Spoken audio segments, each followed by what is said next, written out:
All right, so now we are beginning the second portion of our program, our Mayoral Candidates Forum.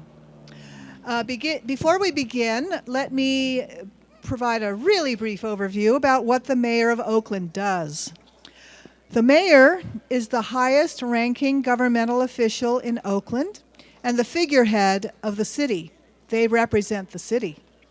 They oversee government services for the city, but running the city itself is done by the city administrator, who is chosen by the mayor and follows the mayor's direction.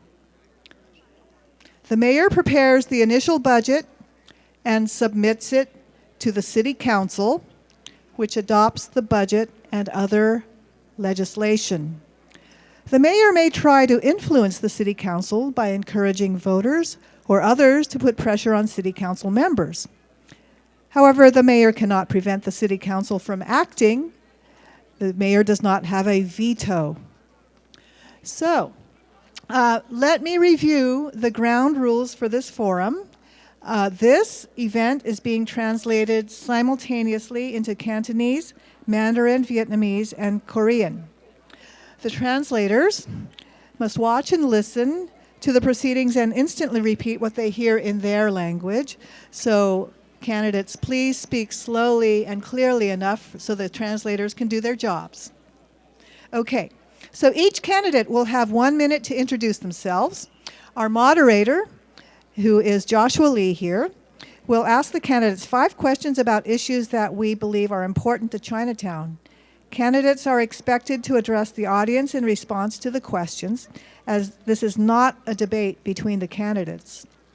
And let's see, I would be remiss if I didn't introduce Joshua to you. Joshua is a senior program officer at the East Bay Community Foundation and has been leading grassroots youth organizing groups in Oakland for over 10 years. In his work, Josh seeks collective strategies toward racial equity and a just East Bay to be led by those most impacted. He was director of Asian Youth Political Action League, building the API community power here in Chinatown for 5 years before his current job. Okay. As to the ground rules, let me continue on. Let's see. Did I say that this is not a debate and this is just a forum where you're going to be addressing the audience with your answers to the questions? Okay. To make this as fair as possible, the order in which the candidates will be asked to respond has been randomized, and timekeepers, who are sitting in the front row there, will make sure that every candidate has the same amount of time, and they'll give a warning when your time is up. If you don't stop, your microphone may be cut. Appropriate measures such as the suspension of microphone privileges will be taken to prevent any speech or behavior that is disrespectful or not in accordance with the values of this community. Okay, so this is a neutral forum, once again, for the discussion of ideas. That means that candidates and their supporters are not to pass out, display, or wear any campaign materials during the forum. All right. With that, I turn the mic over to Josh. Thank you, Evelyn. Hey, greetings, everyone. Appreciations to all the candidates for being present tonight and all the audience members. And deep appreciation for the interpreters and doing the work there. I'll just get us right into it by starting to introduce our candidates for tonight's Oakland Mayoral Forum with a short tagline of their current role as listed on the ballot. And their name tags are also in front of them. I welcome you to raise your hand or wave if you feel so moved. Seneca Scott, small business owner. Gregory Hodge, nonprofit executive. Lauren Taylor, council member and small business person. Peter Liu, entertainer. Sheng Tao, Oakland City Council member. Ignacio de la Fuente, business solution strategist. Alyssa Villanueva, civil rights attorney. John Raymond, retired carpenter. Tyrone Jordan, legal assistant. And Trevor Reed, council member, a senior caregiver. Okay, and with that, we'll begin with opening statements. A reminder, each candidate will have 1 minute. The order has been randomized and will change throughout the forum to ensure fairness, and we will begin with candidate Taylor. Testing, testing. Ni hao, wo si tai lo ling, kin do ze gao, do gai. Good evening. My name is Lauren Taylor, and it is my honor to be here this evening. I want to thank the organizers who have brought us here today. I am a kid in Oakland. My roots go 3 generations, and I am extremely proud of that fact. Oakland, testing, really close, okay. I've got to eat the microphone. All right, okay, apologies. So I'm a kid from Oakland, born and raised here. I've been trained as a proven problem solver, an engineer, a businessman, an entrepreneur. I stepped away from that in order to help solve the tough challenges that my city is facing, and I am eager to step up and help ensure that every Oaklander, no matter where you're from and where you live, has the opportunity to live, work, learn, and play right here in the city that they're from or that they've chosen to make their home. I look forward to further conversation later. Candidate Taylor, and appreciations to our timekeeper. Just for the interest of time, if everyone will hold applause to the very end of opening statements. Up next, we have candidate De La Fuente. 1 minute. Thank you very much. My name is Ignacio De La Fuente. I had the privilege of serving you in the city council for 20 years, from 1992 to 2012. And I can tell you that under my 20-year service, I worked very close with the Chinatown community, very close with Henry Chang and the people that serve the city and serve Chinatown. During the 20 years, I'm a person that has a reputation of getting things done. I one of the council members that enacted the equalized ordinance when I was there. Why? Because I believe that communities like Chinatown and Bell, people that speak different languages, should have the same access to all the same access to services. So I'm very proud of that fact, and I'm prepared to serve you. I'm prepared to represent the city, especially when it comes to make the city safe. I'm totally committed to make sure that you can walk the streets and that you can enjoy Chinatown. Thank you very much. Thank you, candidate De La Fuente. Before we start, I was told that actually if you hold the microphone in this manner, more of a horizontal, and grip it here, then it will work better.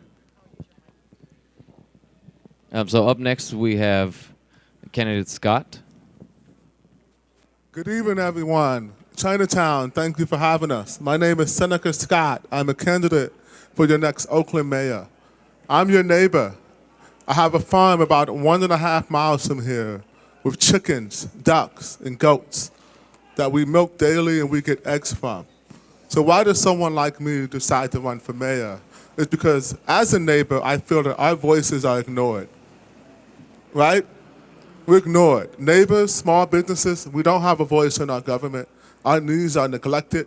We don't feel safe. No one's listening to us. So I decided to get back into politics.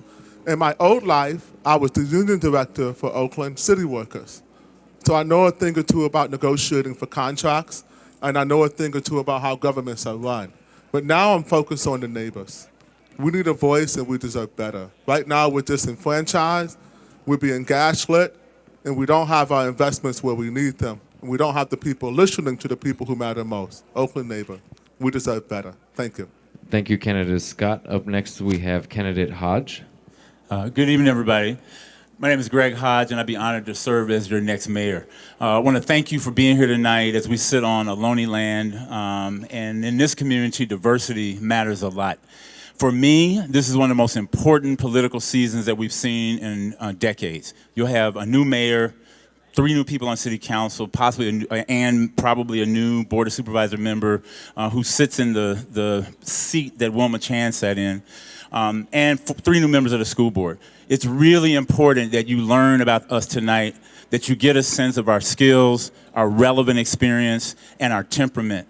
I've worked in this community for 40 years as a consensus builder. I was on the school board, worked for its investment board, worked with Henry Chang. Henry was on the board that's now part of Oakland Thrives. We did a lot of work together. And so tonight, as you listen, I really invite you to listen to who has the heart for Oakland, who has the skill set, and who's ready to lead right now. So thank you all very much.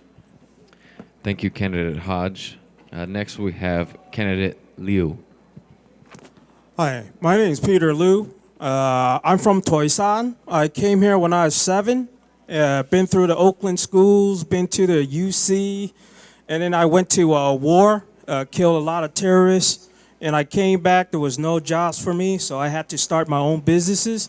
Now that I'm successful, I'm going to teach people how to make like $30,000 a month if I'm elected, and we will have a successful city.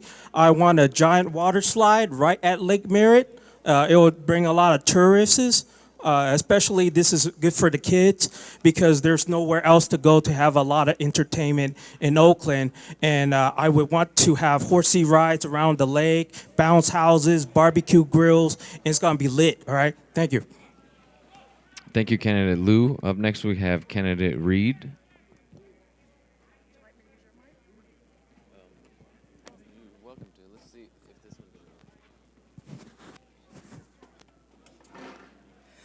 Good evening.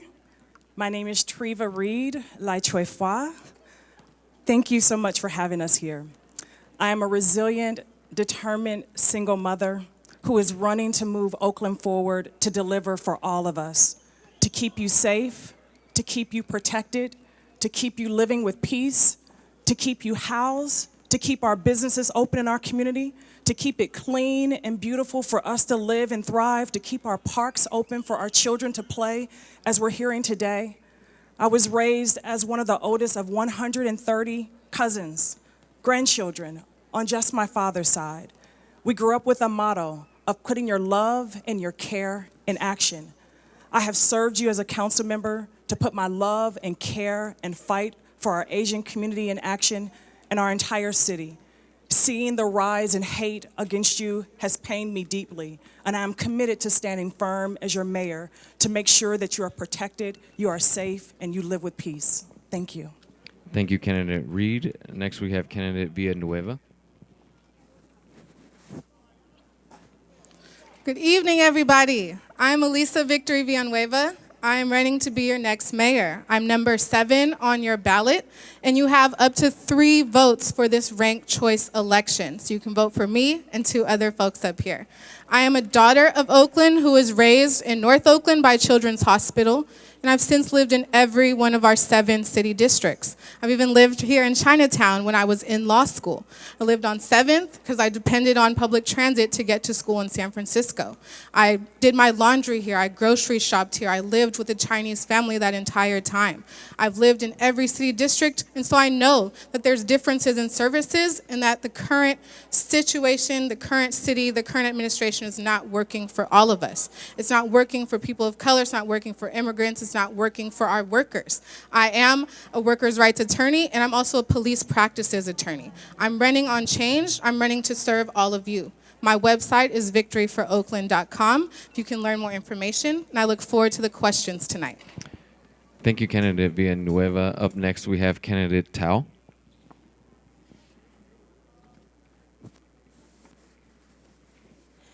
Good evening, everyone. My name is Shang Tao, and I'm the Council President Pro Tem on the Oakland City Council. I am so honored to be back here in Chinatown. It seems like we are always meeting. There's many familiar faces here. I'm a daughter of refugees. My parents came here to the United States in 1979, and I'm the first generation to have a formal education here. I graduated from Merritt College here in the city of Oakland, and then I went over and transferred to UC Berkeley, where I graduated and then came over and worked at City Hall. I have 10 years of experience at Oakland City Hall. And out of those 10 years, 9 of those years, I worked on the city's budget. And so that is incredibly important to have that kind of experience so that we can move the city forward. I come with a collaborative leadership because I believe in working with the community and working with other elected officials so that we can create the impacts that is so needed here in our city of Oakland, like safe streets, clean streets, and safe parks. Thank you. Thank you, candidate Tao. Next, we have candidate Raymond. Sisters and brothers, I'm not the vote for me and I'll set you free candidate. History shows that all change comes from the bottom up, not the top down. And that goes for the issues of poverty and homelessness, which are the root cause of crime, and as well as for high rents and low pay. And my campaign is all about building a movement from below, a working class movement, in order to reverse these problems. On 2 particular issues. First of all, the issue of anti-Asian hate crime. We just saw an example of this in San Leandro just the other day. Such hate crime stems directly from Donald Trump and his actual fascist links. And that is why it's a matter of extreme concern to me that we have an actual fascist running for mayor here today. Second is the issue of the Howard Terminal project. I'm the only candidate who opposes that project in principle. No matter how you sell it, it will mean higher rents. It will mean the end of Oakland Chinatown as we know it. Thank you, candidate Raymond. And last but not least, we'll have candidate Jordan.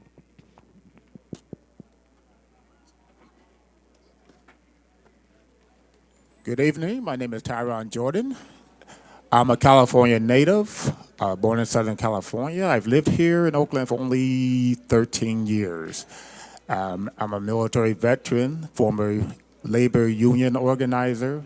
I served on the Library Commission, the Public Library Commission, and in addition, I'm on a nonprofit, a director of a nonprofit which serves food, fresh produce for low-income residents of West Oakland. Just to keep the narrative in balance, I would like to say, despite all of the negatives and all the problems that we have here in Oakland, I've traveled many places in the military. I've lived many places, but there's no other place I would rather live here in Oakland. Oakland has all the qualities of being a first-class city, and the only thing that's keeping it from being a first-class city, we need to get a handle on the crime. We need to keep people in their homes. We need to put a break on the displacements of people. We have the potential to really reach the stars of the city. So that is why I'm running for mayor. I'm a person of action. Thank you, candidate Jordan. Appreciations to everyone. You may now give a round of applause if you wish. And we're going to take a very brief pause just to give our interpreters a chance to keep up and take a short break for 1 minute. Before we begin with the questions, just wanted to issue a reminder that we not characterize other candidates amongst this forum. This is an open forum and not a debate format. And so we're giving each audience member their own chance to interpret the statements given by the candidates. So we, as a reminder as well, we have a minute and 30 seconds for each of these questions, and they will be in different order randomly each time. Each candidate will respond to the same question, and these 5 were predetermined by Chinatown community members, and tonight we do not have the time to do questions from the audience. So the first question has to do with protection from displacement and cultural preservation. If you are elected mayor, what specific actions will your administration take to prioritize improving housing affordability in a neighborhood like Chinatown and reducing displacement pressure on existing residents? And for this round, we are beginning with candidate Hodge, 1 minute and 30 seconds. Great. Thank you, Joshua. That's one of the most important questions that most Oaklanders believe to be central to this campaign.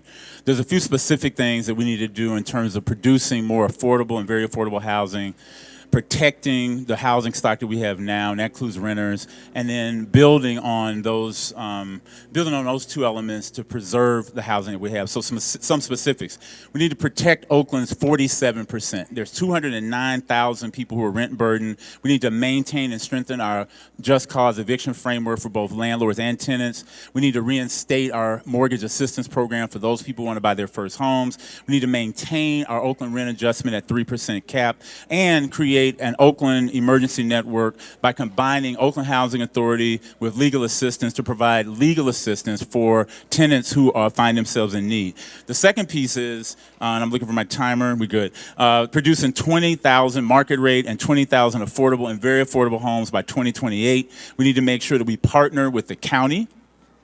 Thank you. We need to make sure we partner with the county, with the state for elements or proposals like the Black Hat proposal, which Bar High and others put forward back in March. That would create a $500 million pot of money for first-time home buyers in the community, an opportunity for nonprofit developers to actually participate in getting distressed properties and keeping those properties on the market.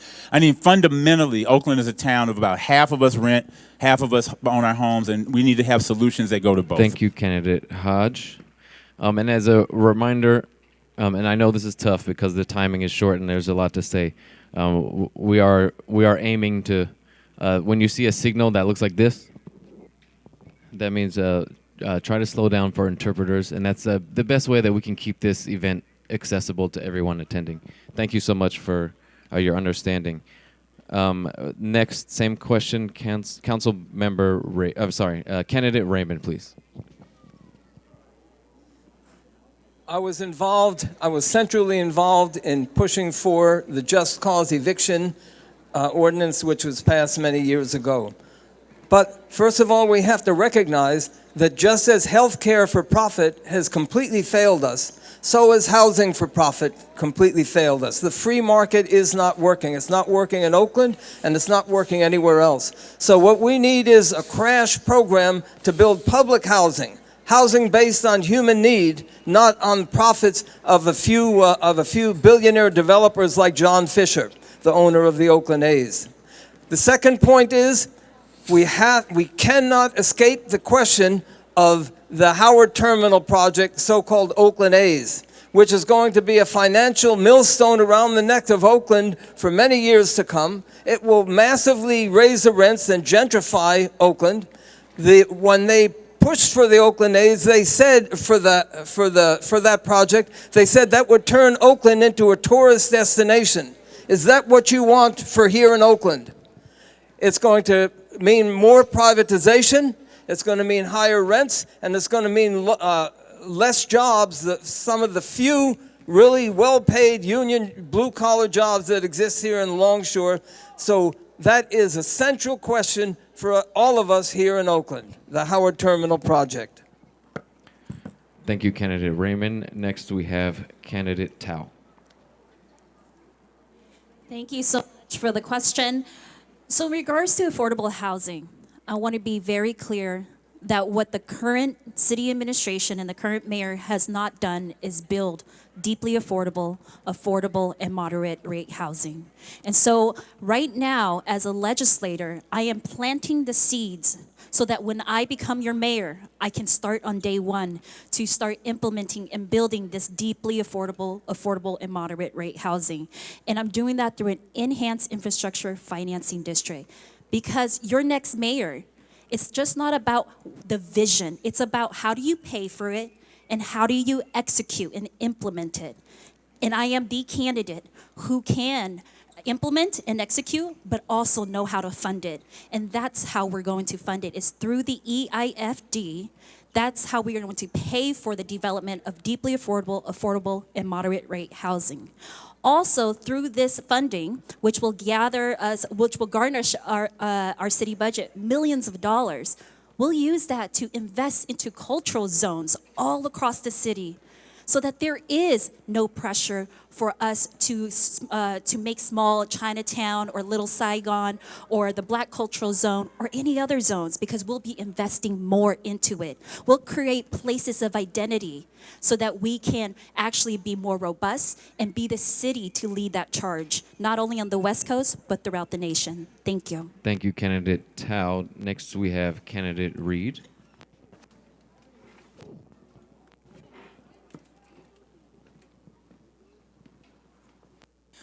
We have not built enough affordable homes, as we've heard. We've got 7,000 low-income and moderate-rate homes that we need to build, and we need to look at what that proportion of housing needs to be here in our Asian community. We know with our rental assistance that we were able to help over 100 Asian community members in our city, giving on average $10,000 for rental assistance. We need to invest more deeply into keeping our communities in their housing, preserved in their housing, and preserved in communities where they connect and have the services, the support, and the resources that are needed. And so as mayor, I will continue to invest more deeply to make sure that our communities can stay connected, where they live, where they have community, where their businesses are, where their family and their friends are. I have done that. We have 800 housing units coming up in the district that I serve now, and we need to do that more deeply with targeted investment to our communities and our communities of color. I believe that we do need to progress on the enhanced infrastructure district, where we can invest more money back into the communities that we are serving to increase the cultural arts, the cultural representation, the cultural legacy, the cultural history that's important to the diverse community that we have here. We're at Asian community here tonight, but that is felt all over this town.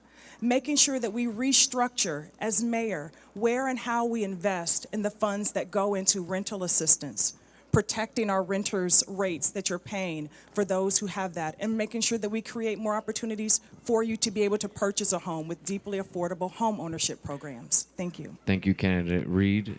Next, we have Candidate Jordan.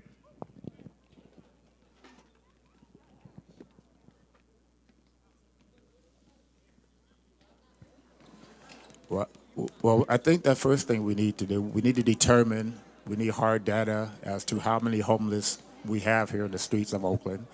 And also, most importantly, I think we need to keep the folks here in Oakland who are in a precarious position to possibly become homeless, to try to keep them in their homes. And I think with that, we need to enhance the mortgage improvement program. I think we need to keep people in their homes. I think we need to concentrate on rent control. I think that we need to, before we accept any large developers into Oakland, I think instead of typically a large developer would come into Oakland and promise perhaps maybe providing 5 or 10% of affordable units, I think we should ask for more under those set of circumstances. So for 3 things, we need to keep people here in their homes. We need to put caps on a rent, emphasize rental caps, rent increase caps, and we need to actually determine the greatest needs for those who are living in the streets with strong data. Thank you, Candidate Jordan. Next, we have Candidate Taylor. Housing affordability is a huge crisis here, and so it is on us as government to make sure that we are protecting residents, building the housing that's necessary, and making sure that we keep the city a place where residents want to stay as opposed to moving. So building, we absolutely have to build more affordable and high quality housing that requires, first of all, partnering with nonprofit housing developers like I did in my district, building more than 800 or establishing a pipeline of more than 820 units in my district when we didn't have that previously. Also, the city has to look at how we can possibly develop our own housing on public land. And we have to look at the city and how it puts roadblocks in the way. We have to get out of the way. Our building and planning department adds extra costs, extra delays, and all of that increases the cost of housing to residents. We also have to look at protecting tenants and current homeowners, low-income homeowners who are at risk of being displaced as well. That's important.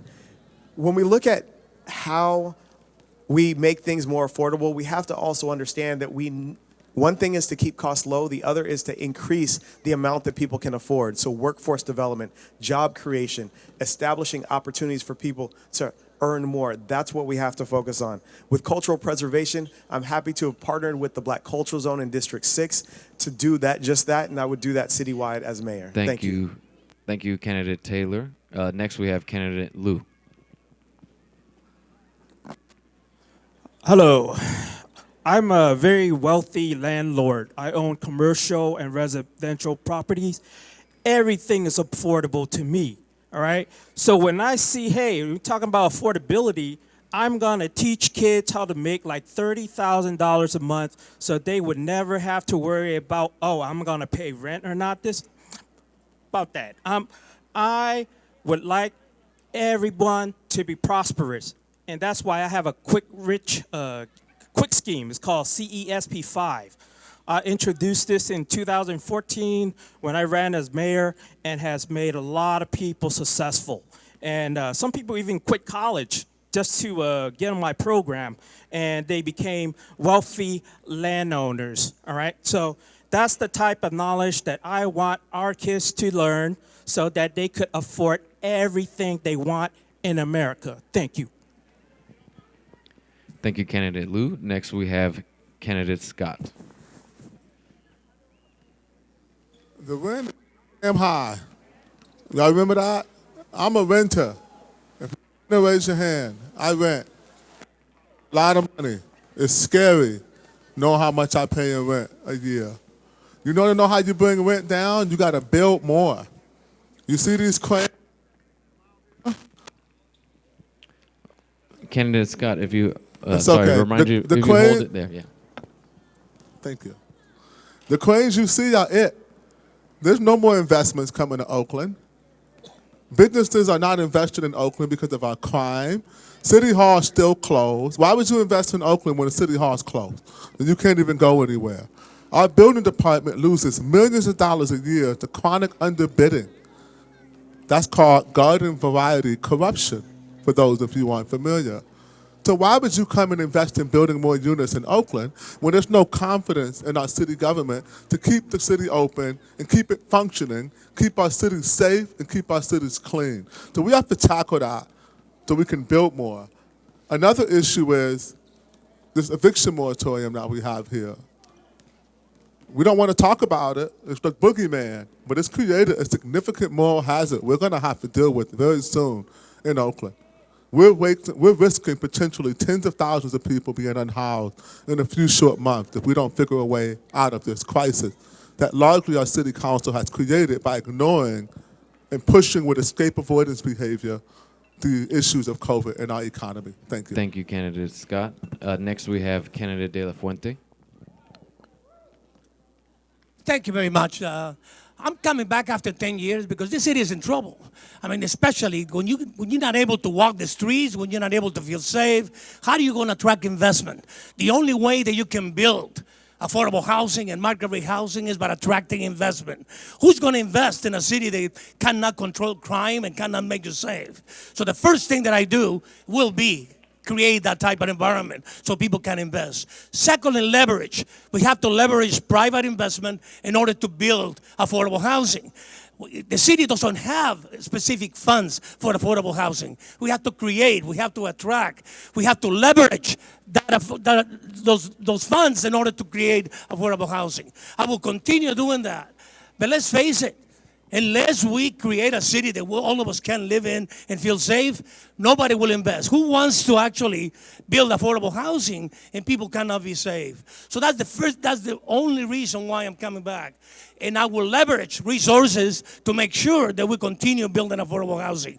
The city of Oakland is actually one of the cities in the county that build more affordable housing than any other city in the county. But we cannot do it all, and the only way that we can do it is by making sure that attracting private investment, attracting and leverage our resources. If we don't do that, we can talk a lot about it, but I think it's more difficult to do it.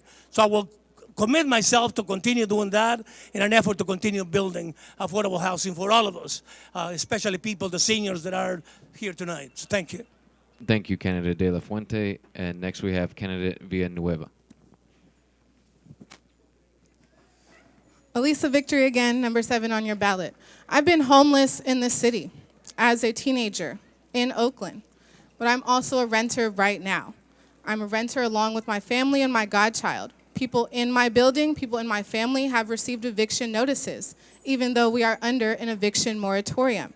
So laws and policies are great, but my administration will be about enforcing them, having real staffing in our homeless administration so that we can provide real services, eviction defense, so that we can educate people on what their rights are to begin with. I want to ensure that we're building affordable housing and not relying on private investments to do that. That's what we're doing right now, and it's not working. They want to build luxury, right? Anyone would want to, but our city needs to ensure that there's a baseline of affordability, of public housing, of social housing. I will do that with public banking. I advised the city and San Francisco back in 2014 on how to do that. Laws have changed at the state level. Funds have been created at the state level. We're in a feasibility study right now for Alameda County on creating this public banking, public control of public development of public housing. I also will champion a strong public lands policy, meaning that any of our city lands that become vacant, that become abandoned or condemned, that they will be prioritized to use that for development of affordable housing. Right now, we have all of your private businesses, your homes operating as shelters because we will not house people. I will house folks. Thank you. Thank you, candidate Villanueva, and to all of our candidates for this first question. We're going to now take a 1-minute break for interpretation.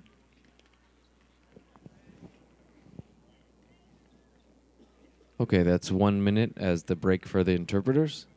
We're going to get started with our second question of the evening regarding community safety.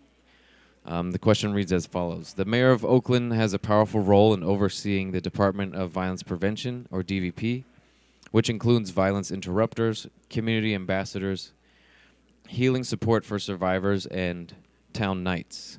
Will you support the expansion of DVP's public health approach to include the Asian community in Chinatown and Little Saigon? How do you envision expanding DVP's work to promote healthy relationships between communities of color?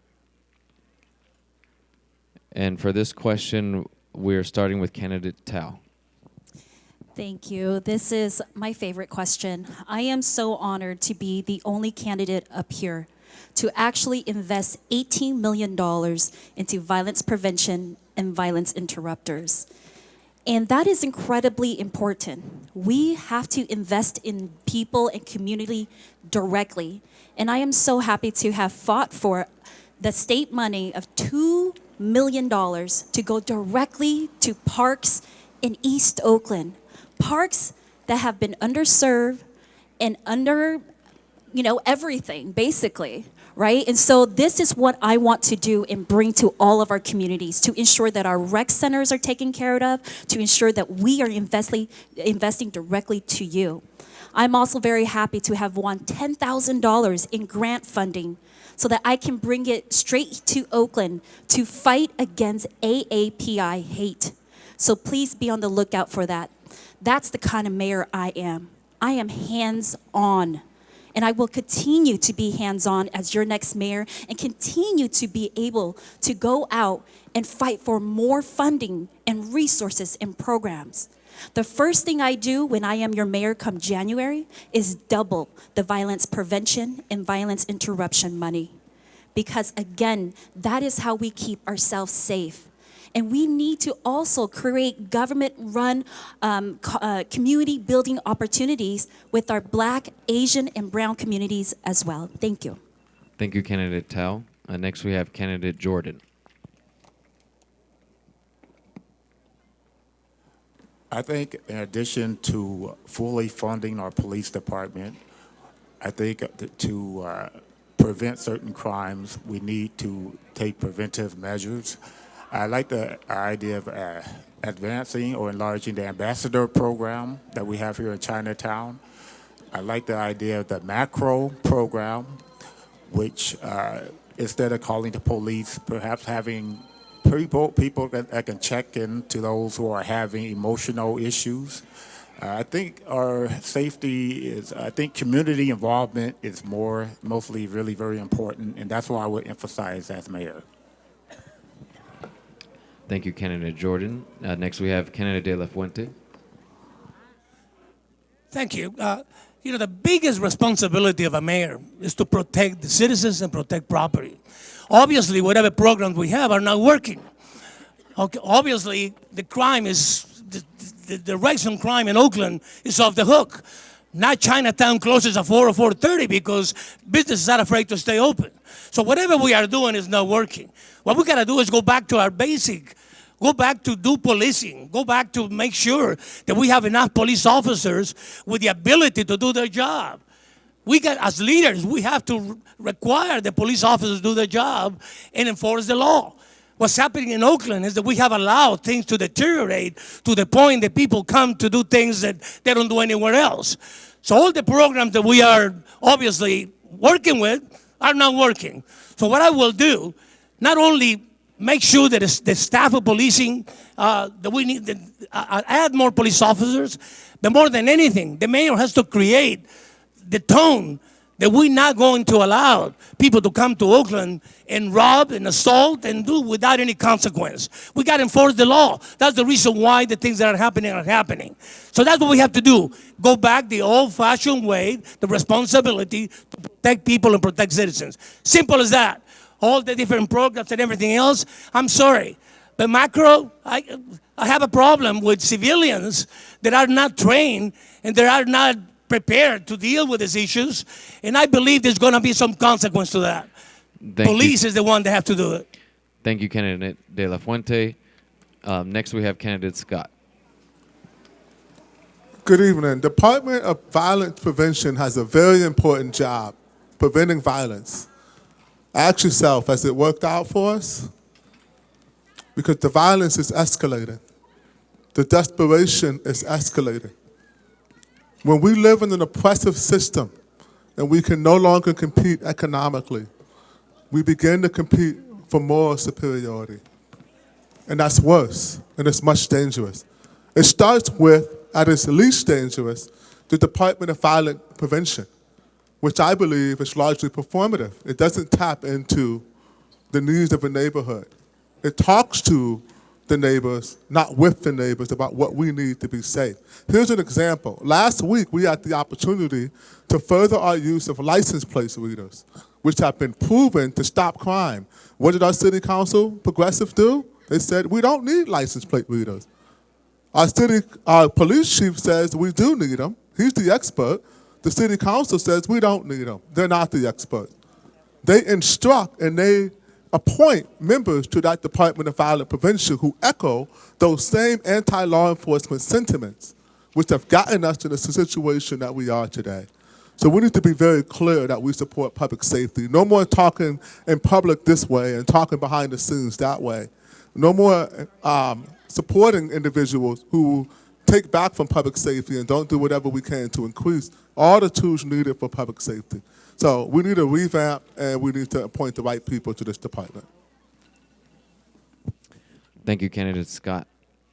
Before we move on, I'm just going to take a brief moment by request to reread the question. The mayor of Oakland has a powerful role in overseeing the Department of Violence Prevention, which includes violence interrupters, community ambassadors, healing support for survivors, and town nights. Will you support the expansion of DVP's public health approach to include the Asian community in Chinatown and Little Saigon? How do you envision expanding DVP's work to promote healing between communities of color? And next we have candidate Villanueva. Thanks for repeating that. Elisa Victor Villanueva, number 7 on your ballot. I work every day with our district attorney, our public defender, our sheriff, not just for this county, but for counties throughout the whole Northern California region about improving public safety. But I heard the question was about our Department of Violence Prevention. To answer the question directly, yes, I support expanded, increased investments, enhanced services through our Department of Violence Prevention. It's one of our newest departments. Even if we were to double its funding, it would only have around 1/10 of what our police department has. These are different departments that all should be working together for holistic public safety. Right? Prevention is about preventing crime. It's about preventing homelessness, about preventing joblessness. All those things can push people into crime. The last meeting I had in person before pandemic and lockdown started in 2020 was with the head of the Vietnamese Chamber of Commerce about how to keep Little Saigon safe, how to have more Black and Asian solidarity, how to have more understanding around what is happening in our cultural communities. I support expanding protections for Chinatown, for Koreatown, for Little Saigon. And if we're approaching this from a public health lens and perspective, then we need to have people who are experts in health, right? Police officers are not that. So I support having more health-focused services and personnel in our Department of Violence Prevention. That means counseling, mental health. Right now, our mental health service is our jails, right? So we have to have real services, even for our youth, to learn alternatives to violence, including restorative justice. Thank you, candidate Villanueva. Next, we have candidate Raymond. Well, sisters and brothers, we have to recognize that we live in a country that is becoming increasingly violent, increasingly angry, increased divisions, and a general acceptance of just bullying in this country. And we have to be realistic. Oakland cannot escape that general trend in this society. And we have to develop a movement to transform America, and Oakland can become part of that. That's what I meant when I was talking about a workers' movement. Back in 1946, there was a general strike here in Oakland, and the chief of police reported that crime came to a complete stop at that time. Why? Because people were united in fighting for workers' rights, for the rights of just ordinary people. And what is the alternative to that? The alternative to that is put a cop on every corner. In other words, Fortress Oakland and Fortress America. That is not why millions of people came to this country in the first place. We need to build a movement to change this country for working class people. That is the only alternative. Thank you, candidate Raymond. Next, we have candidate Reed. I have lived the deep trauma of being a victim of violence, of intimate partner domestic abuse. I have fought for families like mine who have lost their loved ones, as our son Brandon's life was lost in 2013. I have been championing public safety, making sure that that deeper investment of $18 million, that as mayor, that it is doubled. $18 million is historic for violence prevention, intervention, and healing and trauma care. It's needed, and our community needs more. I need it more as a mother and as a victim of violence myself, and so we've got to show up giving more and better to our community. As mayor, I will take urgent, swift, and ongoing action, having the ability to ensure that we have an equitable budget with investment into the violence prevention, intervention, and healing and trauma care. When Town Nights was not here in Chinatown, in the Little Saigon area, Dr. Jen Tran and I worked to ensure that we met with Chief Cespedes, our Department of Violence Prevention chief, to make sure that this area of our community was not left out, that you were not forgotten. And so I fought to make sure that Town Nights did show up for you in June when we did not show up for you in December when we launched it. And I will continue to show up for you as mayor, making sure that we have a community liaison from my office that's working with you, meeting with you on a regular basis along with myself to hear the opportunities to partner with you as I partner from East Oakland to West Oakland, having served with Youth Alive on their advocacy committee at the state and local level. Thank you. Thank you, candidate Reed. Next, we have candidate Taylor. So what is public safety? Let's look right behind us to see. It is when our kids can be out at night playing in their neighborhood and enjoying themselves without fear of something happening, without being pulled into some alternate activity. We absolutely have to double down on violence prevention. And we have to also make sure that we are bringing the crime deterrence, the enforcement, and the follow-up investigations that are necessary to make a complete public safety system. When residents of Chinatown brought 1,600 signatures to us in the summer of 2020 and pleaded with us not to defund the police, I stood with Chinatown residents and said, no, we cannot take away $25 to $50 million away from our city budget, public safety, without a plan for how we're going to keep people safe. I'm the only one that's up here that stood on the council at the time and made that call. I then called for architecting and then co-chaired the Reimagining Public Safety Task Force to ensure that we achieved the both and, that we brought all of our resources to prevent violence and ensure that it didn't come and land on our communities like Chinatown. And I will do that as Oakland's next mayor. Thank you. Thank you, Candidate Taylor. Next, we have Candidate Hodge. I want to thank you for the question. This is probably the most important issue to most Oaklanders. There's a couple of things that we have to agree on, that what we're experiencing now is not normal. It's not normal for a dentist to be killed as she's getting out of her car. It's not normal for somebody to be killed right in front of City Hall while a city council meeting is happening, like what happened last night. It's not normal. So we ought to get to the place where we don't accept it from our current leadership, people who currently sit in city council. We make us safe. If you're not safe in Chinatown, I'm not safe in West Oakland. If you're not safe in Sobrani Park, I'm not safe in the Fruitvale. We have to figure out how the Office of Violence Prevention brings this community together in much better ways. We have to work to unite ourselves in the same way that we did during COVID. During COVID, the African American Response Circle, the Resilient Fruitvale Group, Oakland AAPI Unite, Healthy Havens Corps, we all came together to go to the county, to go to the city, to ask for more resources. The DVP, the Department of Violence Prevention, is based on a model that I helped create in Richmond. In Richmond in 2008, based on that model, we brought down homicides in Richmond by 70% in 5 years. The DVP that we have now doesn't follow that same model. It was sort of a kitchen sink model. It threw all these elements together. We can do a better job of it. We can double the budget for DVP, even if we took the overtime resources from the police department. And lastly, your community deserves community patrols. Every community deserves the way they want to see law enforcement happen, but we make us safe. Thank you. Thank you, Candidate Hodge. Next, we have Candidate Liu. All right. The Department of Violence Prevention will issue concealed carry permits to every citizen, adult who wants one, and we would offer it statewide. So anybody who comes to Oakland and want a concealed carry permit, they would get it for $50, all right? And it'll be a lifetime concealed carry permits that they could use. Because let's face it, Kung Fu is not enough, okay? This time, you need a gun to protect yourself. If you call 911, it's gonna take like 30 minutes, all right? Nobody's gonna come save you. You think I'm Superman? No. It's not gonna happen, all right? You need concealed carry permits, and I would issue it to statewide. Any resident who wants one will get one for $50. Thank you, Candidate Liu.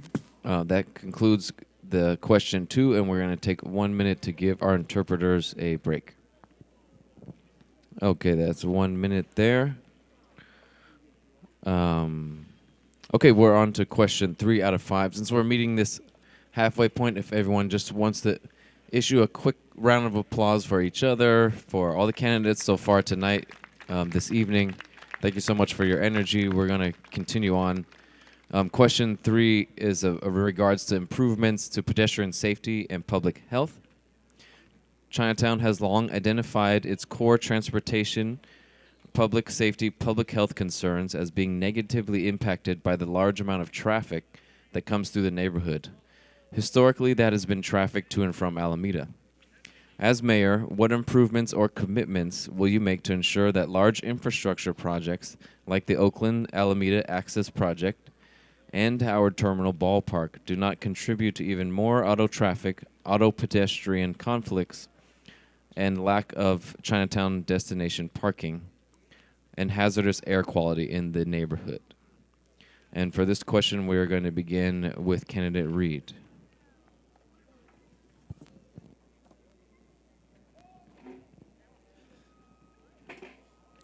We have got to do a better job of keeping our community safe on our streets. Our pedestrians, our bicyclists, our vehicles are coming into conflict with each other more. In this last budget, I put forth $1.5 million in traffic safety and calming mitigation measures to keep us safe, and those were not funded. And so as mayor, I have the opportunity to establish in a $3.8 billion budget, increase traffic safety mitigation measures that work to make sure that we keep us safe, with calming measures, with ensuring that we don't put road diets that cause more impacts, with making sure that we have street crossings that are well lit, that are painted, that we have the signage that's needed. We've seen that issues in school areas where we've not, from the city, provided even traffic safety and calming measures, cross guard, crosswalk safety. And so as the mayor, I have the ability to invest more deeply in those areas. As we talk about the project that is being proposed at Howard Terminal, it's making sure that we hear from you, that we meet with you, and that we address the mitigations and the concerns that you have continued to raise with us regarding the environmental injustice, of the air quality, of the pollution, of the traffic issues, of the illegal dumping, of the blight, of the impact on business closures. And those are priorities that I am working to address with you right now, and that I'm willing as your mayor to meet with you to ensure that we hear from you to make improvements that benefit you. Thank you, Candidate Reed. Next is Candidate Liu. For all intersections, I would have cameras that are accessible on internet where people could view the traffic around their area, and it would record any violators that run red lights, that they lots of happenings with these lights getting run over, just like they don't care, right? Just like that, all right? So with the Howard Terminal, I don't believe that that project is good for the streets, especially it would overcrowd the downtown area, especially with the BART stations. You know, crowds of people would push over, and somebody would fall on the electric track, so that's not good. So Howard Terminal is a project that is not feasible. Let's say if they have this Howard Terminal park and they have like a competition, and then let's say the AIDS or loss or win, all right? There's gonna be riots, all right? Jack London's gonna be destroyed, all right? These people will go over to Chinatown and rip it off, all right? So riots happen with these sports, so instead of sports, I'm gonna have giant water slides at Lake Merritt, attractions. I turn all sizable parks in Oakland into unique theme attractions. That would bring a lot of entertainment for people instead of sports. Thank you. Thank you, Candidate Liu. Next, we have Candidate Taylor. All right, I know you guys have seen it. Folks fly down our roadways without any regard for the life that they could be injuring with the vehicles that they're propelling down the streets. We have to stop that. And how do we stop it? How do we keep people safe? We have to do the both and solution again. From designing roadways that are safer, keeping people from treating our streets like interstates, and the enforcement side. We have to bring back our traffic patrol. Because when I was growing up and learning how to drive, the kids that I was learning to drive with, there was this saying, no cop, no stop. And yes, we do have to have traffic enforcement in addition to the roadway improvements design, the curb bulb outs, the medians, the speed bumps, and other things that we're putting in place. It has to be the both and solution. In addition, we have to have a speedier response by our city when it comes to these incidents. When we find something that needs to be fixed and improved, redesigned, we have to work faster. That means we have to fill the vacancies in our Department of Transportation. We have to eliminate the bureaucracy and move faster towards bringing solutions that'll keep people safe. And lastly, whenever we bring solutions, we have to be community anchored and based, engage the community first, not bring a solution on top of them. Thank you. Thank you, Candidate Taylor. Next, we have Candidate Jordan.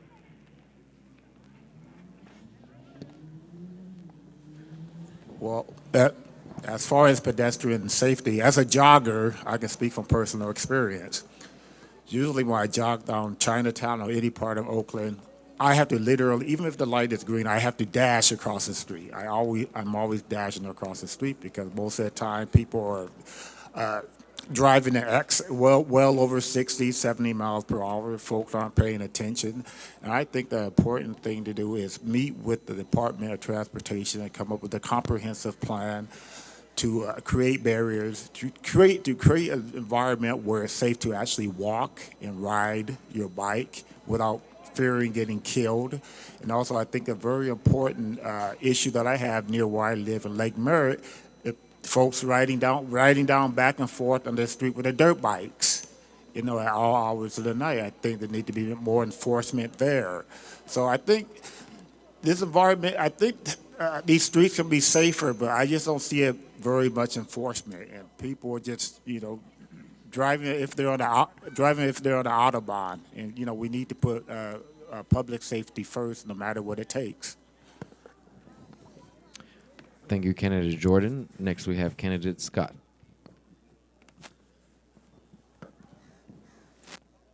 Signs are yield signs, if that, and we're not safe. People drive like they have no sense, but we're all used to it. You notice how that doesn't happen anywhere you leave Oakland? The moment you leave Oakland, people act like they have some sense. Why? Because you're going to get pulled over.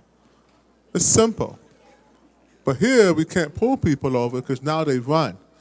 Remember what happened the last time someone ran from the cops? 2 people were killed in a car accident. So we can't follow them because people are going to run. So we need to start using other measures like license plate readers, street camera, and drones.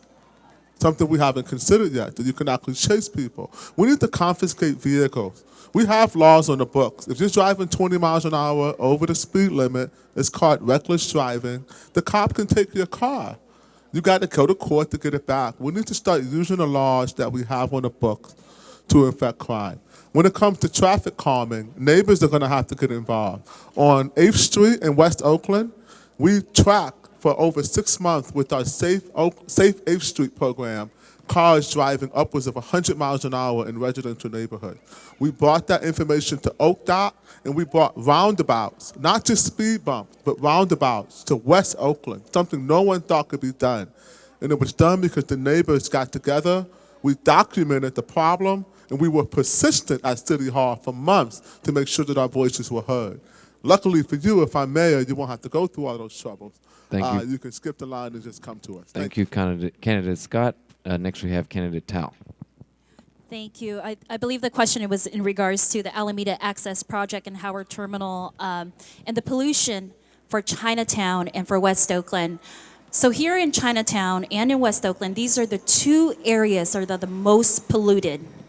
And these areas also host our communities of color. Chinatown here with our API community, West Oakland, majority Black community. We are seeing that we have to be intentional about how we protect our residents from environmental racism. And that is why I'm happy to say that I am the climate candidate. More so with the Alameda Access Project, I stood firm with Chinatown to ensure that at the Alameda County Transportation Commission, that more traffic congestion would not come through Chinatown. And instead, we would create a safer place so that pedestrian can actually cross to the Chinese Garden Park, because right now that's very dangerous. I know this work intimately, even though I do not represent you in this district, but I roll up my sleeves to ensure that all of Oakland is taken care of, even as council member. And so in regards to making sure that we protect our constituents here from the bad air quality, that is why during Howard Terminal, I am not a big cheerleader for Howard Terminal, not like others. But it's important that we negotiate strong community benefits. Thank you. Thank you, candidate Tao. Next, we have candidate Raymond.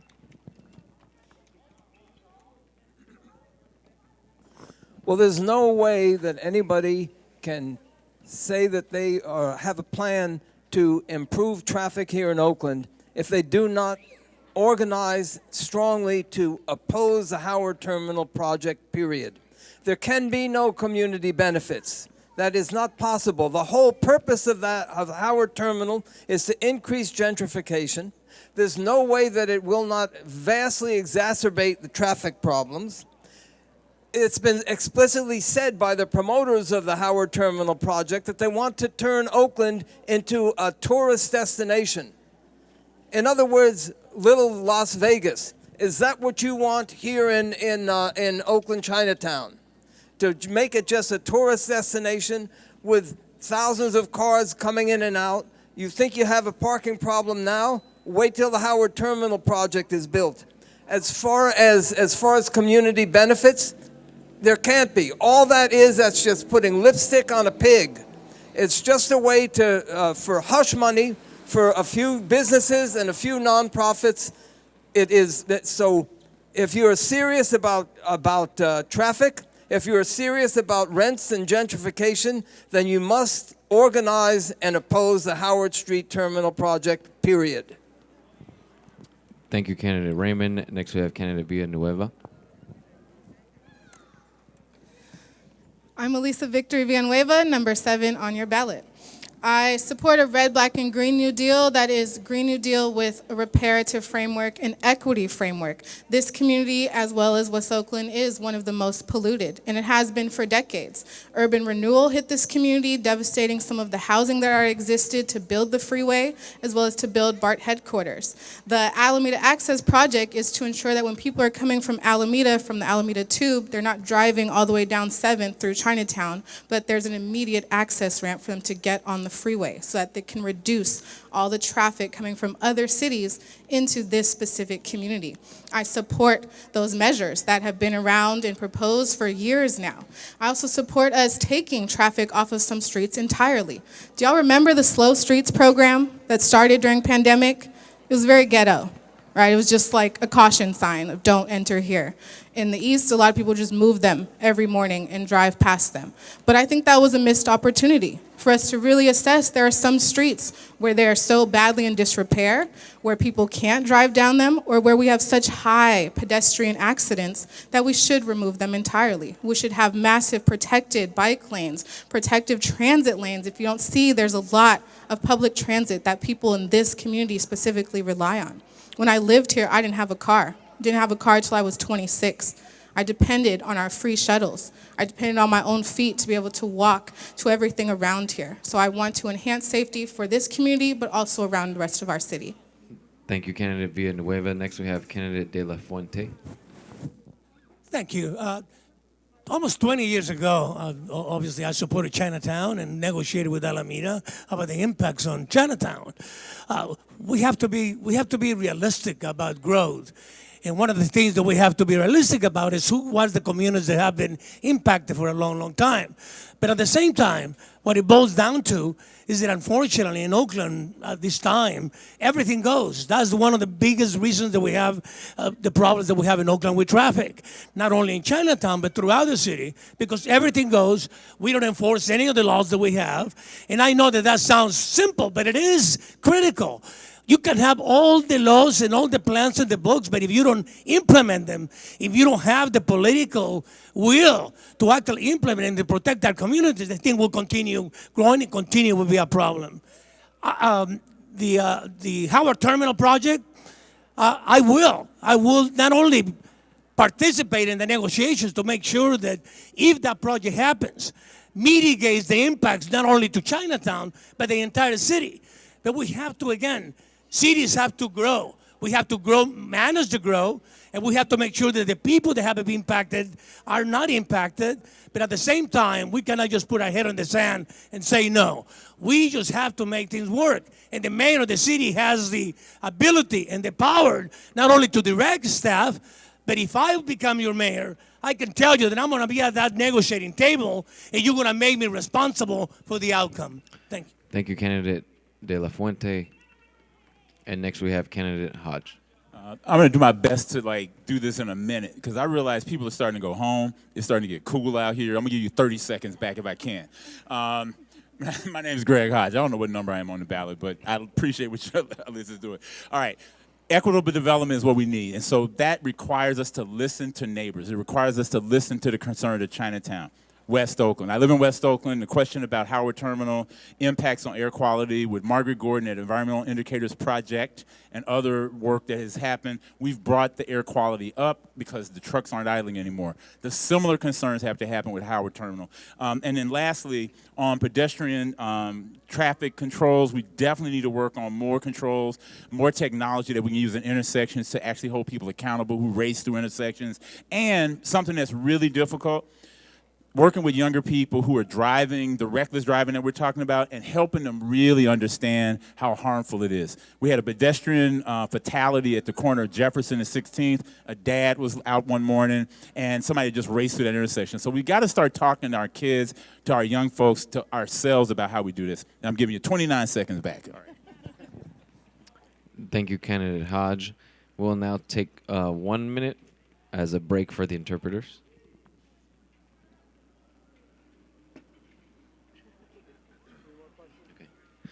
Okay, thank you very much for that short break. We are on to question 4 out of 5. And the question is with regards to increase in general public open space. Parks and recreation centers are among the most important types of social infrastructure that help us build relationships with our neighbors. The City of Oakland spends less than 2% of its budget on Parks and Rec Department. As mayor, how will you ensure efficient and responsive implementation of the city's various strategies outlined in existing plans? How would you resource and prioritize capital projects like the Lincoln Rec Center renovation so that it has the resources to be completed? And for this question, we're beginning with candidate Jordan. First off, it's getting very cold out here. But second off, I really don't feel that I'm knowledgeable enough to give an educated answer. I'm just being honest. So I think I'll pass on this one. Something I need to give something like this further thought to give an educated answer. Thank you, candidate Jordan. Next, we have candidate Raymond. So the issue of open space also really devolves to the question of land itself and what purpose is land going to be used for. Is it strictly a matter of profit for the real estate developers, or is it going to be land for us as the people here in Oakland to use? And that relates directly to the question of privatization of public land. I was very involved several years ago in the campaign to stop the privatization of a large part of beautiful Nolan Park up in the Oakland Hills. We need to get the finances to build new parks and to renovate and improve the public parks that we have. Where can those finances come from? Number one, we should be taxing the Port of Oakland. Number two, we need a campaign starting here in Oakland to change the tax structure in the state to make the corporations, the real estate developers, and the wealthy pay the taxes that they need to pay, that we need them to pay, in order to improve public spaces and parks here in Oakland and around the state. Thank you, candidate Raymond. Next, we have candidate Scott. I've been waiting for this question. So I have a plan to overgrow Oakland. We have over 500 parcels of tax-abated land in Alameda County that could be used to grow food. There's nothing more urgent than using our public spaces to grow food and have community livestock. And the best thing that I've ever done in Oakland was start bottoms-up community gardens in West Oakland, where we have chickens, ducks, goats, pigs, and bees. We've had some sheep, but they were a little pricey to keep. What I'm getting at is this. How many people out here are not from America?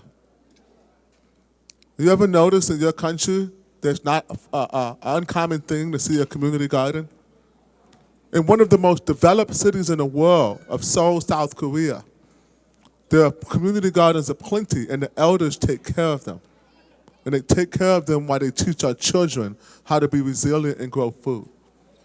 As we're looking at our prices of groceries in our grocery store today, I think it's obvious that we need to be more resilient and grow food as our elders.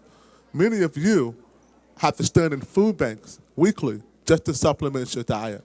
So we're going to take control of our public spaces to grow food and plant medicine. We're going to introduce an edible Oakland walking foraging map so people can walk around Oakland, know where your community gardens are and where your edible landscape are. Oakland has an edible landscape. Most of our trees are edible, and many of our foliage are medicinal and edible. So we're going to double down on that and spend money where it matters. Thank you. Thank you, candidate Scott. Up next, we have candidate Reed.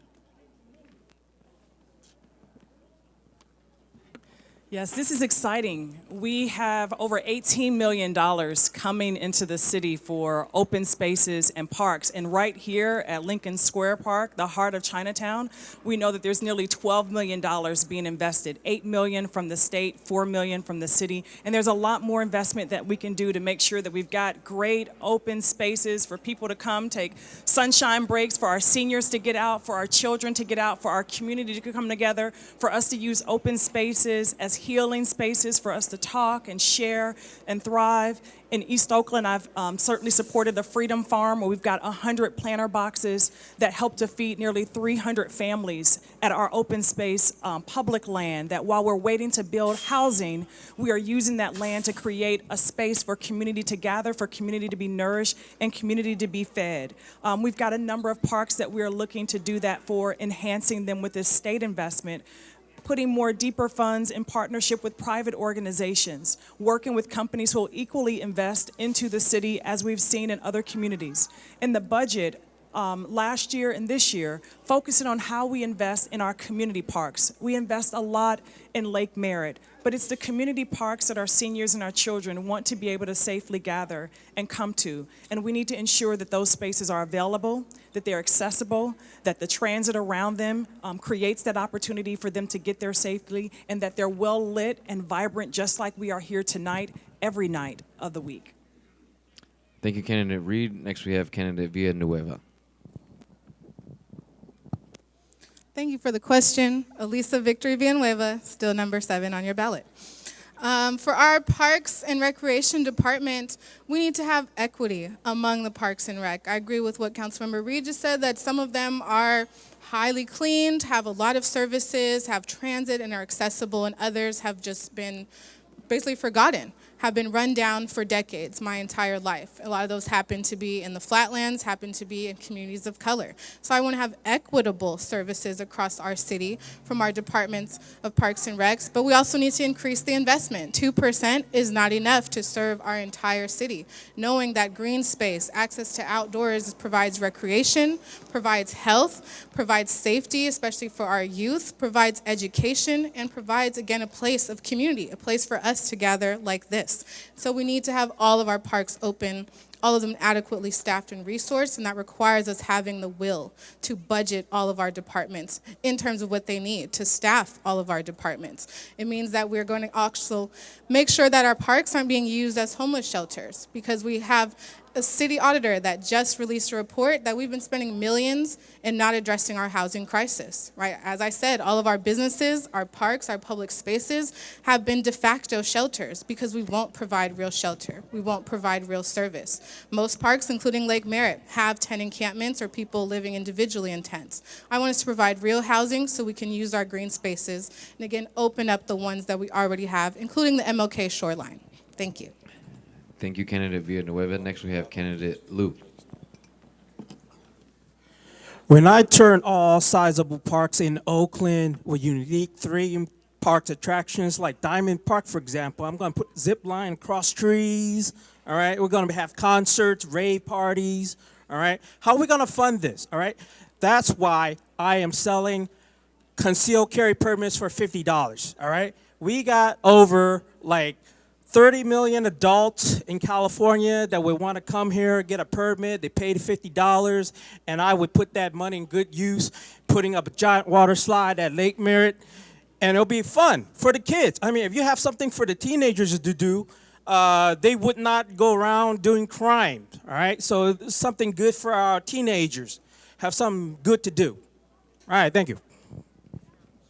Thank you, candidate Lou. Next, we have candidate De La Fuente.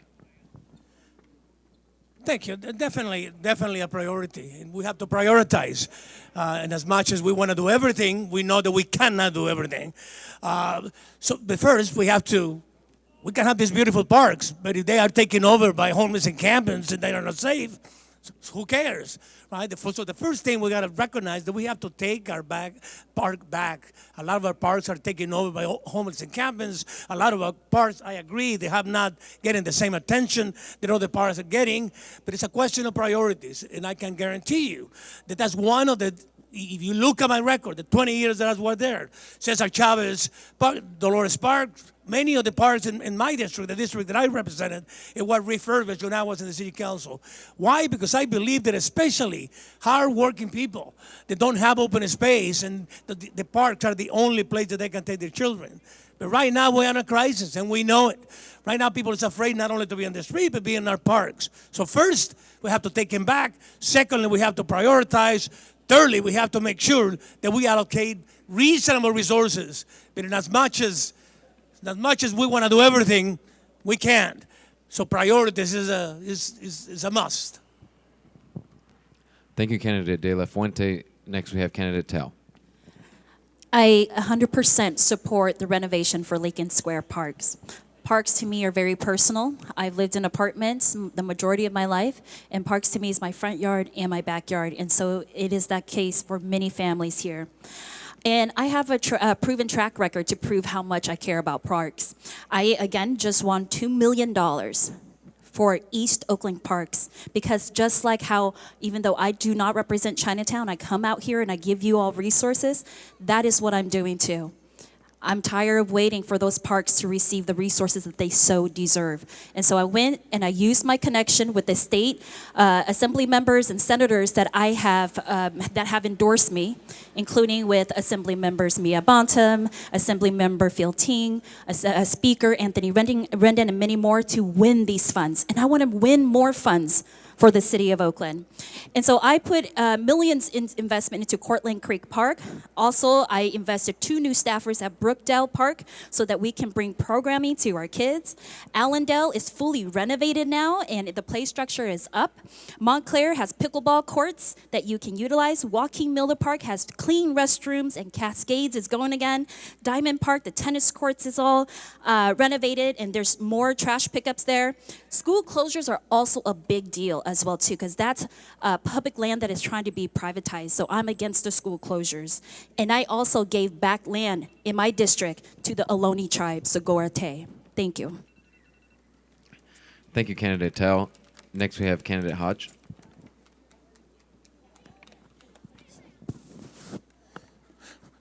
Thank you for the question. Open space is critical to our health. The more we can do to have green spaces that are open to the public, making sure that we balance the needs of young people and seniors is going to make a huge difference.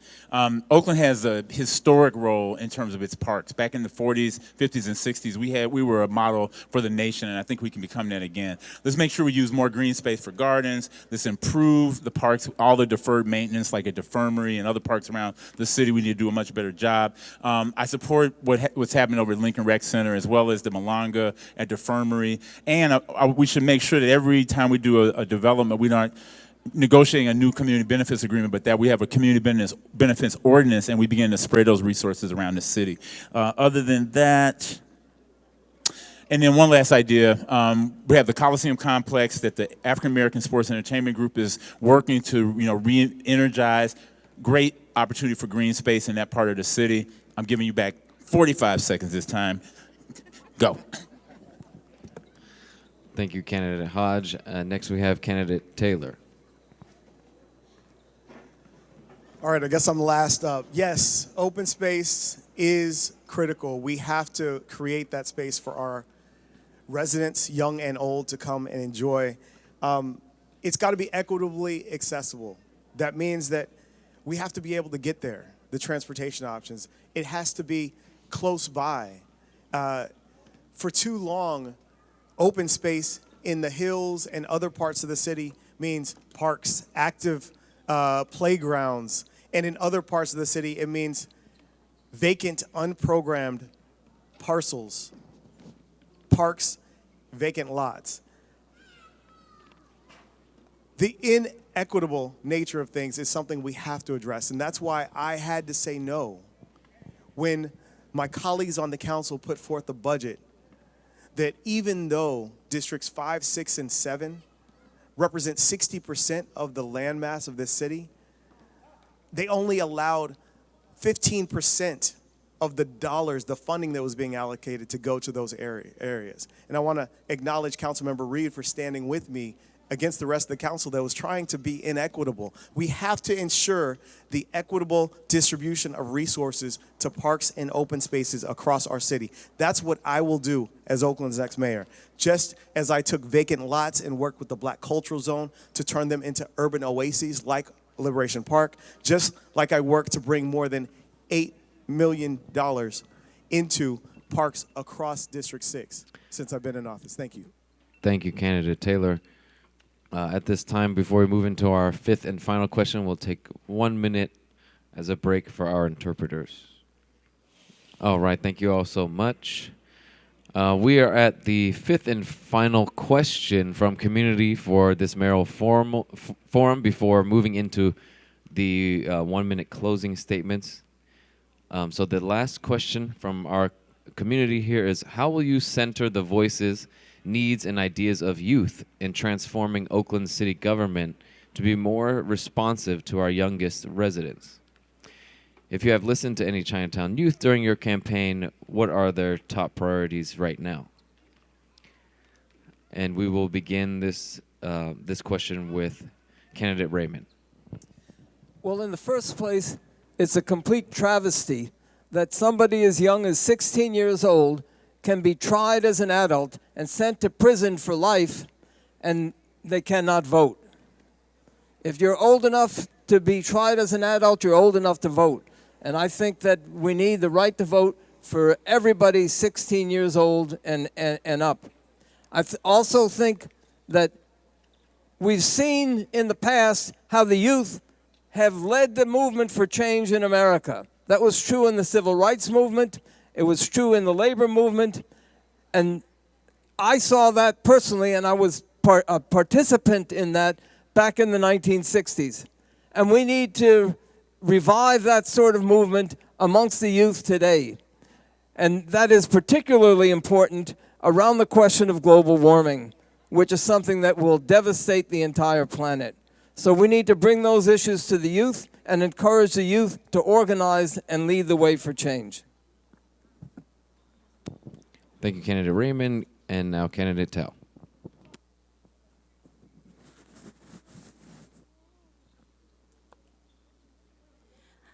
I love this question as well. So our youth is our future. And if we really want to talk about public safety, it's about investing in them now on the front end so that we don't actually complain about how they're committing crimes or property crimes or what have you in the back end. And so as Oakland's next mayor, I want to create a robust paid youth internship program where we work with OUSD, the city, private partnership so that we can get money into our young people's pockets so that we can keep them busy. And keeping them busy and putting money into their pockets will also add to their social network so they can expand their social network. And not just that, but also teach them the financial literacy that they so need and so deserve in order to be successful. More so, city jobs, we have so many vacancies, between 24 to 40% vacancies in City Hall. We need to make sure that it is our young people who are taking on those entry-level jobs. They are great paying jobs. And so when our young people graduate high school and they decide that they don't want to go straight to college right away, like myself, that they have an opportunity to have a great paying job so they can continue to live here, play here, serve their community here, and also have a family here if they would like to. I am also very proud to have a youth internship program on my campaign, and I will do so as your mayor as well. Thank you. Thank you, candidate Tao. And now candidate Taylor, please. Yes, thank you for this question. As one of, I believe, maybe only two candidates who grew up here in Oakland, this is a personal question to me because I am one of those youth that we're talking about, one who was born and raised here, a product of those who invested in me, poured into me, listened to me, the things that would be helpful as I was growing up, as I was exploring, as I was seeing solutions that could be realized within my city. And so, absolutely, centering young people is priority for me. And you have seen that in how I have led as a council member. When I architected and co-chaired the Reimagining Public Safety Task Force, we created a youth subcommittee that specifically engaged the voices of our young people and how we can help to improve public safety from their perspective. When it came to how we created budget opportunities, we held in District 6 forums that engaged youth, specifically asking for their input, their ideas. And yes, partnering with the schools, partnering with the city, we have created opportunities for our young people to have career education, knowledge that they otherwise wouldn't have had. And so that will continue to be a central theme as I lead as Oakland's next mayor. Thank you. Thank you, Candidate Taylor. And now, Candidate Hodge. Thank you for the question. As I look out here and I see seniors, I see middle-aged folks, and then behind us are young people. We're all kind of in this together. For me, as a parent of 5, a grandfather of 1, and the years of working with the Oakland Unified School District as a board member for 8 years, Freedom Schools, Oakland Fund for Children and Youth, connected to EBAYC out in East Oakland, Youth Employment Partnership, Homies Empowerment. These are all groups I've had opportunity to work with over the years, as well as with the Mayor's Summer Jobs Program as a member of the Workforce Investment Board. When I hear young people in Chinatown, I hear the same things with young people in Sobrani Park, in West Oakland, in the Fruitvale, all over. Kids basically want a better education that's culturally grounded. They want to have job opportunities during the summer and after schools, and they want to have fun. So turf and skate, for instance, is something I saw the other day where kids are skating and turf dancing. If you don't know what turf dancing is, get on Google tonight and check it out. They want safe spaces. They want, you want a demo? I will wait for you to do that. I had the demo at the turf and skate thing. It's hilarious. Okay. And then lastly, art. Young people interested in making art, whether it's visual art, spoken word, murals that go up around town. Those are all the things that young people want, and they want to be safe. I'm giving you 15 seconds back this time. Thank you, Candidate Hodge. And now, Candidate Jordan. Well, I would like, I would make the youth part of the solution. As mayor of Oakland, I will bring them into my administration and bring them into our local government in a more active basis and include them and not exclude them. I think most of the youth, they want safe schools, they want safe streets, they want a lot of the things that we need as adults. So I will have them, most of the youth play, I will have the youth play a more active part, a more active role in the decision-making process on the city level. Thank you, Candidate Jordan. And now, Candidate Villanueva.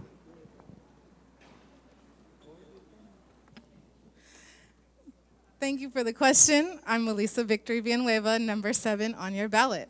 This is very important to me as one of the youngest candidates, if not the youngest in this race, but I'm a product of youth leadership, of strong and heavy investments in a special era in this city. My first job was paid in high school with Oakland Youth Together to educate people about ethnic studies, about how our school system was being funded, to go to trainings. They offered me a space to go to retreats the first time I'd even left the city. They provided me with BART cards so that I can get to different schools and visit my peers. We have to have heavy investments in resourcing for our youth, and that's what I will do in my administration. I am a proud sponsor of Oakland Youth Vote, which passed 2 years ago by all of you, our voters, but our registrar has not implemented it. There's a lot going on with our democracy, and I will ensure that those laws, those rights that our youth already have, will be implemented strongly, that Oakland becomes a leader in youth civic engagement. We have a youth advisory commission already. We need to make that commission stronger. We need to have more youth town halls where us as electeds are actually listening to them.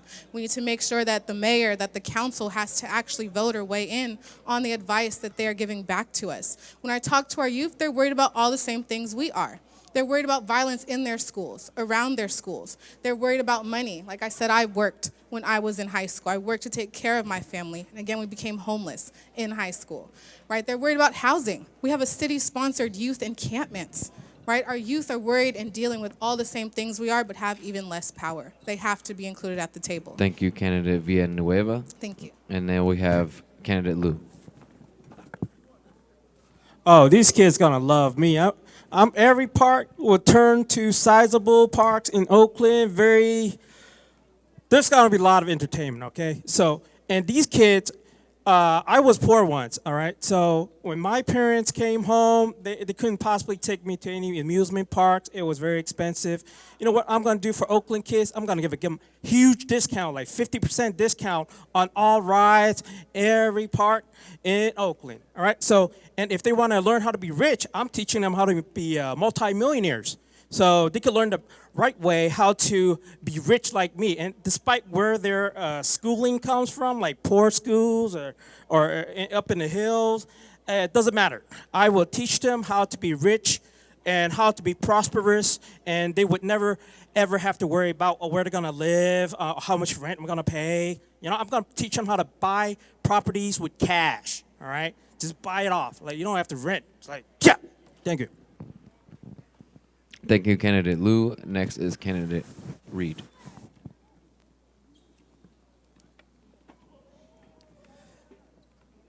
I think it's an incredible time to invest more deeply into our youth. In this last budget, I ensured that we invested more than $500,000 in our youth, community organizations that are serving our youth. I serve on the board of East Oakland Youth Development Center. I've served on the board for the advisory committee for the Crucible, for community education partners, where we work to provide support to our children and youth who are not housed. Our children want to be safe in school. They want to know that they're safe in school, and they want to know that they're safe coming to and from school. I worked in this budget to get funding for our OK program to get our kids home from after-school programs for their parents not to have to worry about. They want to have clean parks. I invested certainly $8 million in the Verdes Carter Park, $200,000 in our community parks for skate parks, for basketball equipment, for soccer fields. Our kids want to have activities. Our kids want us to be invested in their jobs. I've hired and paid our interns in our office, and I've supported that our commissions also pay our youth who serve our city.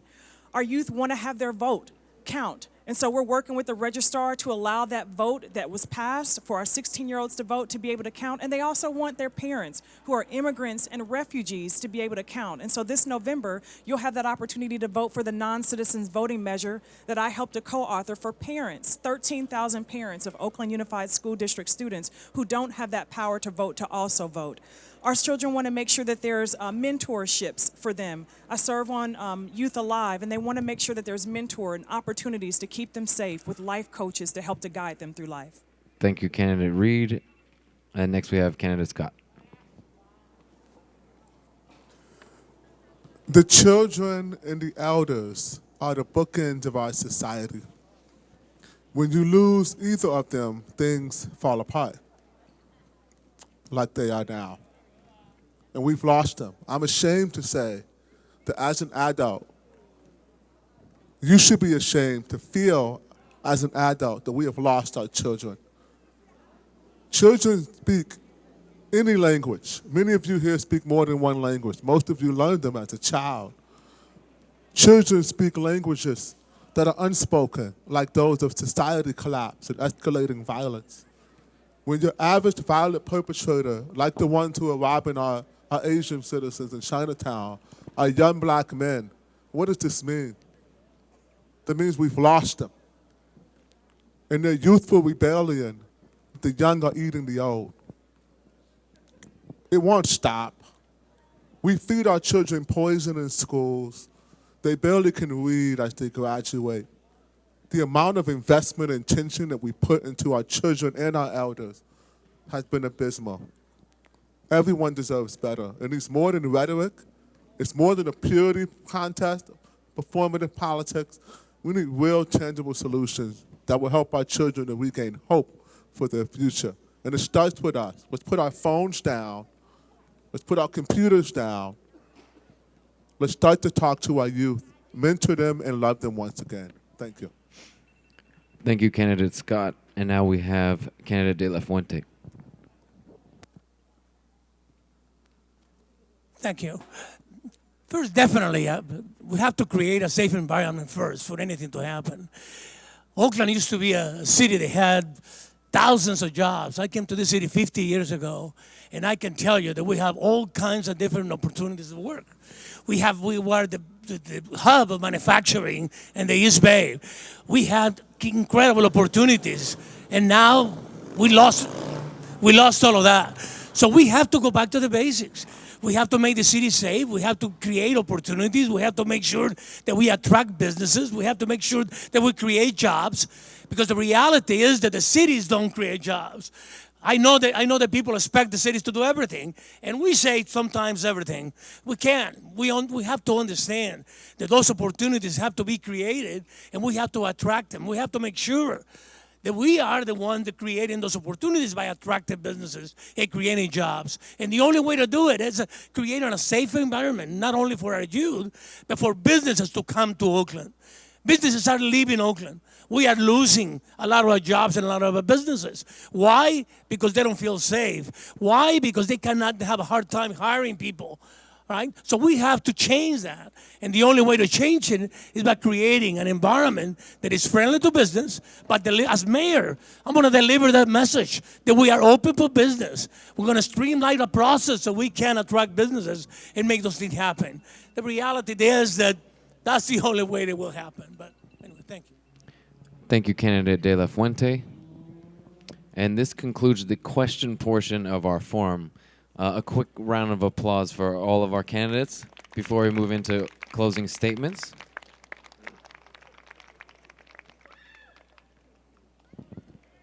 And in the interest of time, we are going to begin those closing statements now. As a reminder, each candidate has 1 minute, as opposed to the minute and 30 seconds that you were just allotted.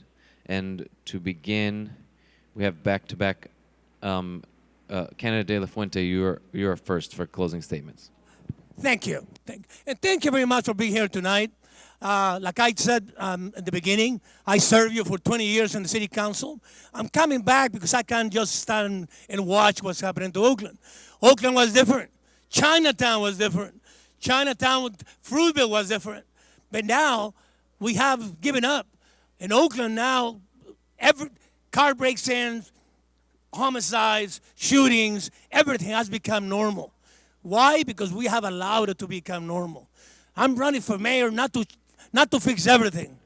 I'm running for mayor to get the city back on track, to make sure that we go back to the basics, where we do the thing that we are required to do, not the thing that we would like to do. And I believe that the biggest responsibility of government is to make sure that you're safe, to make sure that you can walk the streets, to make sure that you can patronize our businesses. Simple as that. That's the biggest responsibility of government. That's the only reason why I decided to come back and take one more time, not to look for anything, just to give back a city that had given Thank me you, so much. candidate De La Fuente. And now, candidate Reed. Thank you so much for waiting in this moment of change for us.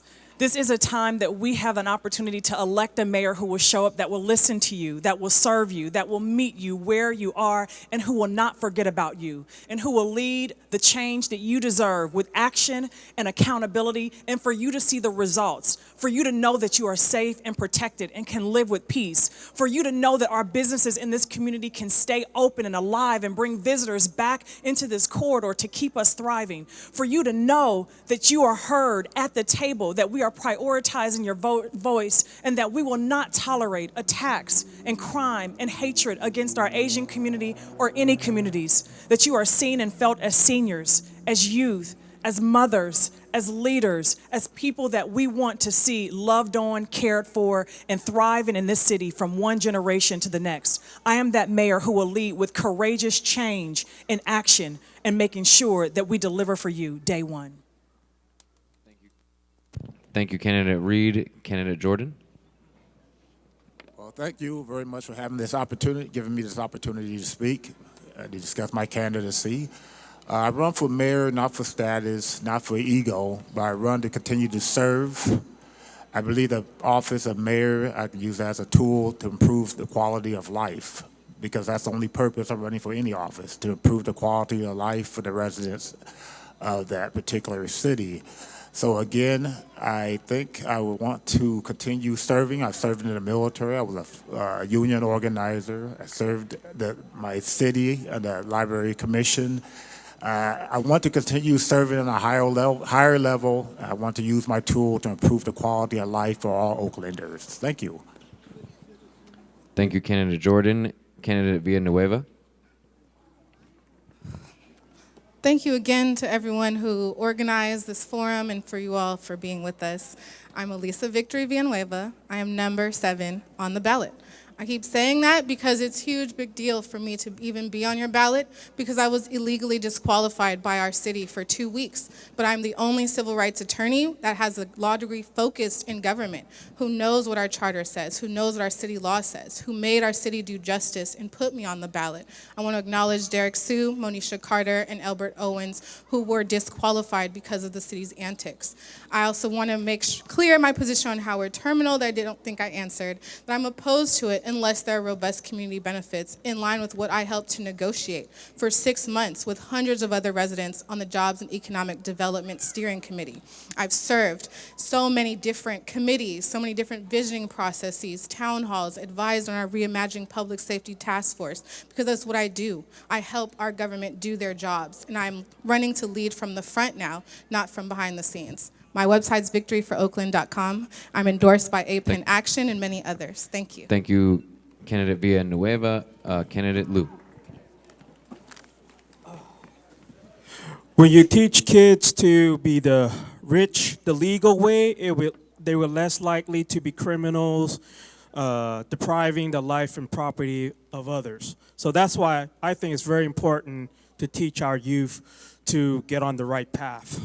And for those giant water slides, it's something that we need. Like my kids, when they want to go for entertainment, I have to drive them like 40 minutes to like Concord Hurricane, like Six Flags Vallejo or Great America. And, with these gas prices, I'm not gonna drive them that far. If I make Oakland a unique theme attractions everywhere with these parks, our kids will have a very bright future playing right here in Oakland, and the money that they pay for those entertainment will be reinvested in the community. Thank you. Thank you, Candidate Liu. Candidate Tao. Thank you all so much for having us tonight. Oakland is at a very pivotal point right now, and we need a mayor who can work with others. That's the only way we get things done. And I am so honored to be that collaborative leader so that when I am your next mayor, I will be working with the city council. I'm honored to have the majority of the city council's endorsements and support, including Councilmember Call, President Bass, Vice Mayor Kaplan, and many others. I am also the endorsed candidate for the Democratic Party. Attorney General Rob Bonta has endorsed our campaign, and Sierra Club has endorsed our campaign. Along with Asian Pacific American Labor Alliance and city workers. We need city workers to bring up their morale, and I could be that person so that we can get services delivered. I also want to say that I am the sole endorsed candidate for Sierra Club because there is coal and pollution money in this race, and picking me on your ballot as your #1 vote means that I will be protecting you from these polluters. Thank you. Thank you, Candidate Tao. Candidate Taylor. Oakland is an amazing city. I know we're all proud to be here, but we recognize that we have real problems and real challenges. When residents are afraid to go out into their neighborhoods, to go out downtown, when they're worried about their futures, we have work to do. In order to address the real challenges that we have, we need a leader who's going to make the tough decisions.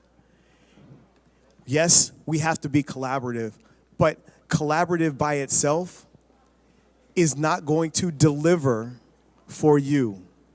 I will be anchored to serving you as residents of Oakland, not ignoring the 1,600 emails, the 1,600 signatures when you call for help. I will be committed to making sure that we deliver so that all Oaklanders can live, work, learn, play safely right here in the town that you're from or that you've chosen to make your home. Thank you. Thank you, Candidate Taylor. Candidate Scott. Thank you so much for having me. I'll start with leadership is action, not position. So here's what I have to offer you, Oakland. The positions of city council and mayor are the lowest level positions we have. They serve exclusively neighbors and local businesses. I don't feel like this office does right now. So that's why I'm running. I'm offering you a chance to hit the reset button.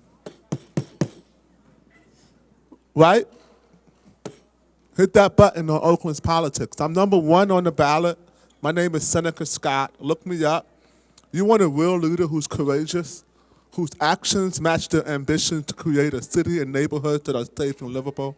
Please vote for me. Thank you. Thank you, Candidate Scott. Candidate Hodge. First, I want to just thank all of you for being here tonight, for taking time away from your families and other things you could have been doing. I want to thank the organizers. I want to thank Joshua for doing an excellent job tonight. We've been to a lot of forums together, and we, got our own sense of like what works. It was very well organized. A couple things that just last in closing, I want to say there's one major thing I'm going to promise you. If elected mayor, I'm going to listen to you. I'm going to listen to what you care about. I'm going to listen to what your kids care about, what your seniors, your parents care about, because the only way we get through this crisis that we're in is by listening to each other. Second, if you want to have city government and you want to do the same things you've been doing, you want to see the same outcomes, do not vote for me. But if you want to see a systems transformation, if you want to see us listen to each other, lift up the best ideas, and lead Greg Hodge. You can see more about our campaign at www.hodgeforoakland.com. Please be safe getting home tonight. If you're by yourself, make sure somebody goes to your car or gets you to a safe place tonight, and we love you. Thanks. Thank you, Candidate Hodge. And Candidate Raymond. I'm the working class socialist candidate for mayor, and that means two things. First of all, it means that I am not so naive, and I don't hope that you are not so naive as to think that somebody from on top can produce the changes. It's up to us as workers to organize. Secondly, it means we have to look at the bigger picture. And we have twin disasters heading down the tracks towards us. One is the possible return to power of a fascist-linked president, Donald Trump. The other is the issue of global warming. And any attempt, any pretense that we can make changes here in Oakland without taking those things into account is simply shuffling around the lounge chairs on the decks of the Titanic. So we need to organize, we need to build a working class party, and we need to transform the country into a form of society that really benefits us and is controlled by us as workers. We need socialism. Thank you, Candidate Raymond. And as someone whose family has lived and worked for generations here in Chinatown in Oakland, I want to thank you on behalf of our community for being a part of this forum. A huge round of applause for all of our candidates. We wish you all the best in your campaign for mayor. All right, well, we are about ready to close this evening. Thank you. Sorry. I just wanted to echo what Joshua said, and I was personally moved by all the passion and love that each of you have brought to Oakland. And I think that our community is really well served by all of the perspectives and thoughts that you have brought to our consciousness this evening. So, members of the audience, I hope you are all inspired to vote for mayor. If you haven't registered to vote and you're eligible, please do go to the table there and let your voices be heard. So on behalf of all of our sponsors, I named them at the beginning of the program. There are very many across Oakland. Thank you very much for coming. Thank you very much to the audience as well. With your participation through the voting process, we know that your vote is going to be informed by informed opinion, and we'll be safeguarding our democracy through actions such as this evening. So thank you very much. And remember to cast your ballot before Election Day on November 8th, 2022. And a very big thank you and round of applause to interpreters and those running sound in particular. Thank you so much.